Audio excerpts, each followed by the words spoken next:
आज जो है फिर से एक नई वीडियो में आप लोग का स्वागत है। और क्लास 9th का ज्योग्राफी का जो आपके बीच मोस्ट इंपॉर्टेंट क्वेश्चन जो है 30 मोस्ट इंपॉर्टेंट क्वेश्चन आपके बीच लेकर आए हैं।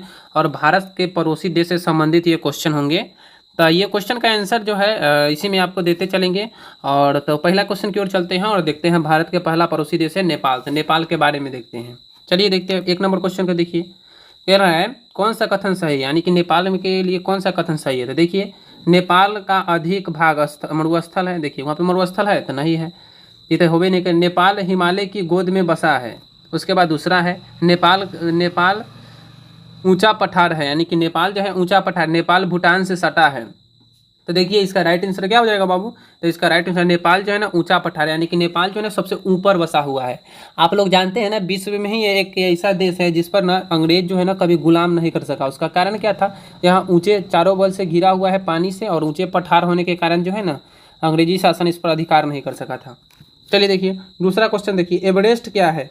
अब एवरेस्ट बाबू पूछ रहे थे एवरेस्ट क्या है। तो एवरेस्ट इसमें क्या हो जाता है, देखिए नेपाल की एक नदी का नाम है, नेपाल में सोने का एक खान है, ये नेपाल में हिमालय की एक चोटी है, और नेपाल में एक बड़ा पहाड़ी नगर है। तो इसका राइट आंसर है बाबू कथी हो जाएगा। तो इसका राइट आंसर है आपका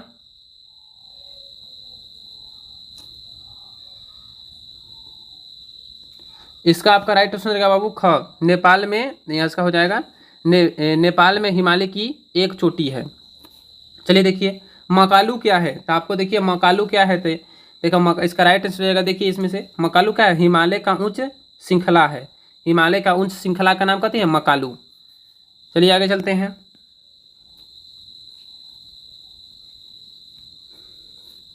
उसके बाद है चौथा क्वेश्चन, धवलागिरी कहाँ है। और धवलागिरी जो ये पर्वत है ये कहाँ है बाबू। तो इसका राइट आंसर हो जाएगा बाबू, इसका राइट आंसर रहेगा धवलागिरी पर्वत कहाँ है। तो हिमाद्री के उत्तर में धौला इसका राइट आंसर हो जाएगा धौलागिरी कहाँ है। तो भूटान में है धौलागिरी। कहाँ है बाबू, तो भूटान में। चलिए देखिए उसके बाद है काठमांडू घाटी कहाँ स्थित है। काठमांडू घाटी जो है कहाँ स्थित है बाबू। तो इसका राइट आंसर हो जाएगा नेपाल और चीन के बीच सीमा पर, नेपाल और चीन के बीच सीमा पर काठमांडू।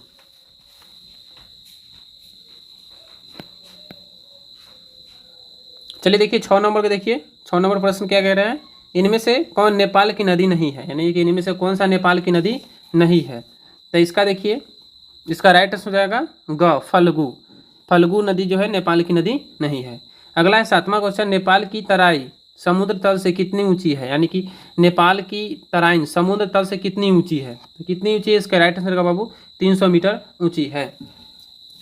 चलिए 8 नंबर कह रहा है जनवरी में काठमांडू घाटी का तापमान कितना रहता है। और जनवरी में जो है काठमांडू घाटी का तापमान कितना रहता है बाबू। तो इसका राइट आंसर हो जाएगा आपका ग 2 डिग्री सेल्सियस से 18 डिग्री सेल्सियस तक पहुंच जाता है।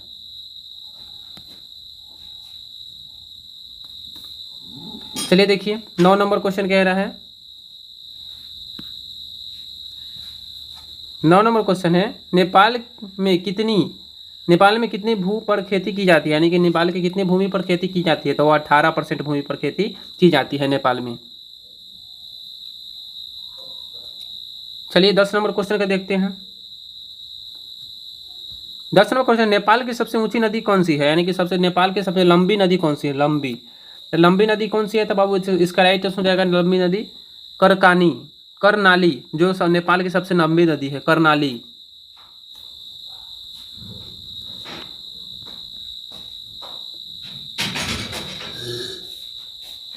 ग्यारह नंबर देखिए बाबू, 11 नंबर क्या कह रहे हैं। 11 नंबर है नेपाल का सबसे विकसित उद्योग कौन है, यानी कि नेपाल का सबसे विकसित उद्योग कौन है बाबू। तो इसका राइट आंसर है पर्यटक उद्योग। पर्यटन उद्योग जो है नेपाल के सबसे विकसित उद्योग हैं। उसके बाद चलिए अगला क्वेश्चन की ओर चलते हैं। 12 नंबर क्वेश्चन को देखिए, कह रहा है नेपाल की जनसंख्या कितनी है। और नेपाल की जनसंख्या कितनी है बाबू। तो इसका राइट आंसर हो जाएगा 3 करोड़। कितना हो जाएगा, 3 करोड़ नेपाल की जनसंख्या है।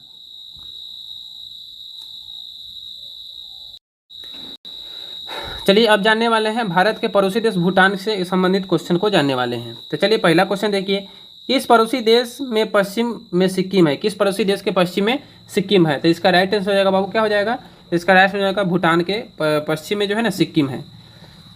उसके बाद भूटान की सबसे ऊंची चोटी कौन है? और भूटान की सबसे ऊंची चोटी बाबू कौन है? तो इसका राइट आंसर हो जाएगा ग कुला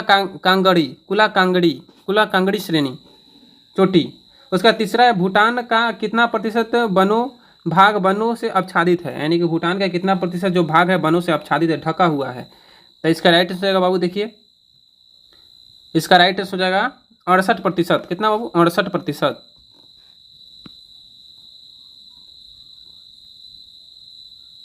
चलिए देखिए चौथा क्वेश्चन के आंसर देखते हैं। चौथा क्वेश्चन कह रहा है भूटान की कितनी भू पर कृषि की जाती है? और भूटान की कितनी भूमि पर कृषि की जाती है? तो वह 10% भूमि पर भूटान में कथी किया जाता है? कृषि की जाती है। उसके बाद देखिए 5वां नंबर क्वेश्चन है, इनमें से कौन सी नदी भूटान की नहीं है? और भूटान की कौन सी नदी नहीं है? तो इसका राइट हो जाएगा महानंदा नदी जो है भूटान की नदी नहीं है। कौन सी नदी? महानंदा। उसके बाद छठा है भूटान का मुख्य पशु कौन है? और भूटान का जो है ना बाबू मुख्य पशु कौन है? तो इसका राइट हो जाएगा याक।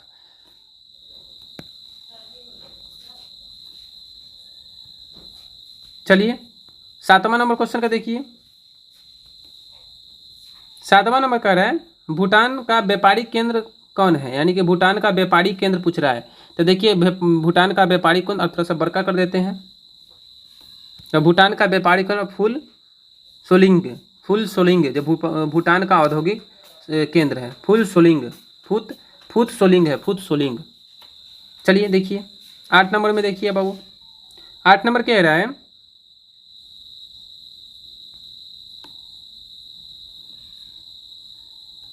8 नंबर निम्न से कहाँ जल विद्युत केंद्र स्थापित किया गया है? और भूटान में कहाँ जल विद्युत केंद्र स्थापित किया गया है? तो बाबू तो इसका राइट हो जाएगा, देखिए इसका राइट हो जाएगा चूखा में जो है चूखा जगह का नाम है, वहाँ पे जल विद्युत केंद्र स्थापित की गई है। जल विद्युत, ठीक है। 9 नंबर क्वेश्चन की ओर चलते हैं। 9 नंबर क्वेश्चन में देखते हैं क्या कह रहे हैं, इनमें से कौन कथन सही है? इनमें से भूटान के संबंधित में कौन कथन सही है? तो देखिए भूटान में यातायात की कठिनाइयाँ हैं, यह बात है, सही बात है, भूटान में यातायात की कठिनाइयाँ है। भूटान प्रजातांत्रिक देश है, हाँ तो ये सही बात है, भूटान प्रजातांत्रिक देश है। भूटान की नदी की धारा बहुत तेज है, और भूटान की नदी की धारा बहुत तेज है, ये भी सही है। और इनमें से सभी, तो इसका राइट हो जाएगा इनमें से सभी, ये सभी बात है यहाँ पे भूटान में है। उसके बाद देखिए 10वां नंबर क्वेश्चन कह रहा है इनमें से कौन सा भूटान का हवाई अड्डा है? तो भूटान का बाबू हवाई अड्डे का है तो थिम्पू नाम है, भूटान के हवाई अड्डे का नाम क्या है? थिम्पू।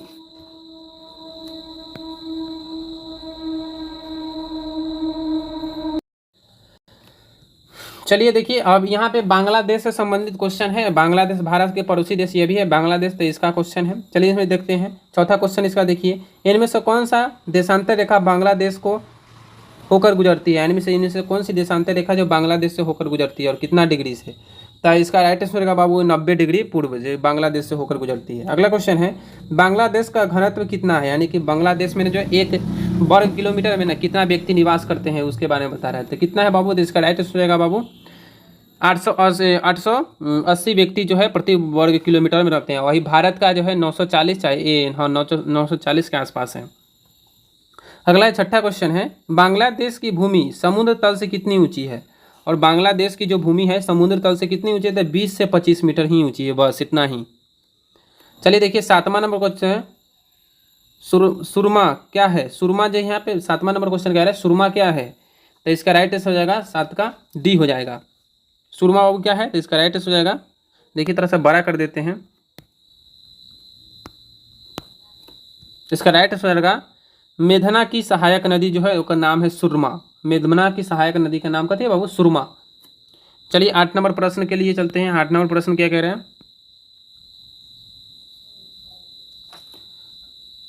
8 नंबर प्रश्न इनमें से कौन सा कथन सही है? इनमें से कौन सा कथन सही है? तो देखिए 1 नंबर में बांग्लादेश प्रायद्वीपीय है, बांग्लादेश नदियों का देश है, बांग्लादेश पहाड़ियों से भरा देश है, बांग्लादेश घनों जंगलों से भरा है। तो इसका राइट आंसर बाबू कथी हो जाएगा? तो इसका 8 का राइट आंसर हो जाएगा बाबू ग, यानी कि बांग्लादेश नदियों का देश है, बांग्लादेश में बहुत सारी नदी हैं, तो इसका राइट हो जाएगा ग हो जाएगा। चलिए 9 नंबर है बांग्लादेश में बाढ़ का प्रकोप क्यों हुआ है? क्यों हुआ है, बांग्लादेश में बाढ़ का प्रकोप क्यों हुआ है, तो वो इसका राइट आंसर हो जाएगा 9 नंबर का राइट आंसर हो जाएगा एक का हो जाएगा। यहाँ भारी बारिश हुआ करता है, यहाँ जो है भारी बारिश के कारण जो वहाँ पे बाढ़ का प्रकोप हमेशा बना रहता है। अगला है 10 नंबर, बांग्लादेश में जूट की खेती के लिए कौन सा क्षेत्र प्रसिद्ध है, और बांग्लादेश में जूट की खेती के लिए कौन सा क्षेत्र प्रसिद्ध है, मेमनसिंह जो क्षेत्र है बांग्लादेश का वो प्रसिद्ध है जूट की खेती के लिए, मेमनसिंह। ख हो जाएगा, इसका राइट आंसर हो जाएगा ख।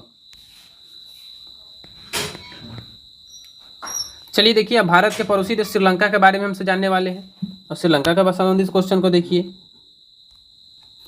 क्वेश्चन कह रहा है 1 नंबर,